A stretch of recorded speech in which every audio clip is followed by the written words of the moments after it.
Hello everyone, আসসালামু আলাইকুম। Welcome back to my channel hour ordinary days.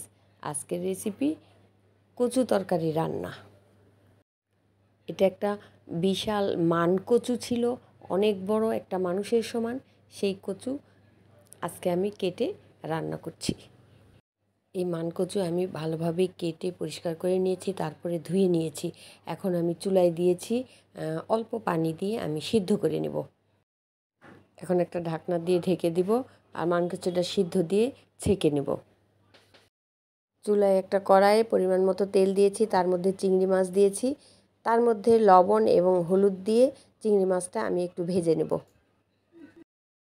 ভেজে নেওয়ার পরে আমি এর মধ্যে দিয়ে দেব পেঁয়াজ বাটা, তারপরে দিব রসুন বাটা, তারপরে সামান্য পরিমাণে আদা। সব কিছু আমি ভালোভাবে কষিয়ে নেব।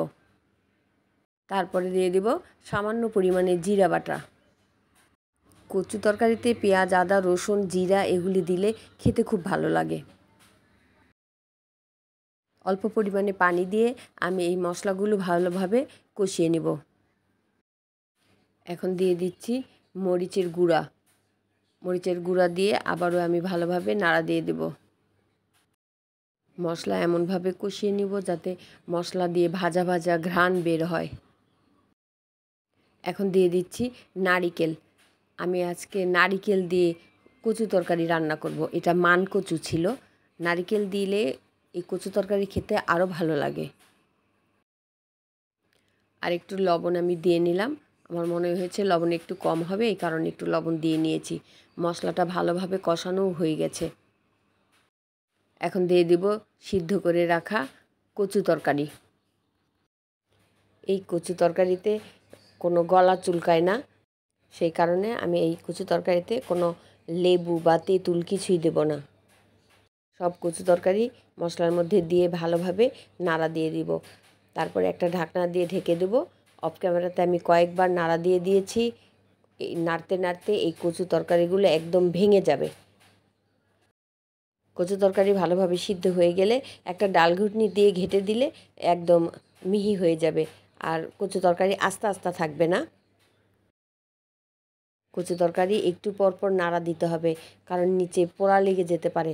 পোড়া লেগে গেলে এটা খেতে ভালো লাগবে না। এই কচু তরকারি এইভাবে নাড়তে নাড়তে একদম ভেঙে যাবে।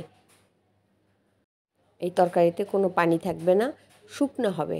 এখন কয়েকটা কাঁচামরিচ দিয়ে দিলাম, এটা ফ্লেভারের জন্য, খেতে ভালো লাগবে। এই কচু তরকারিটা খেতে এত মজা হয়েছিল, এটাতে কোনো গলা চুলকায় না, কিচ্ছু হয় না। মান কচুতে আসলেই গলা চুলকায় না। এই কচু তরকারি রান্না হয়ে গেছে।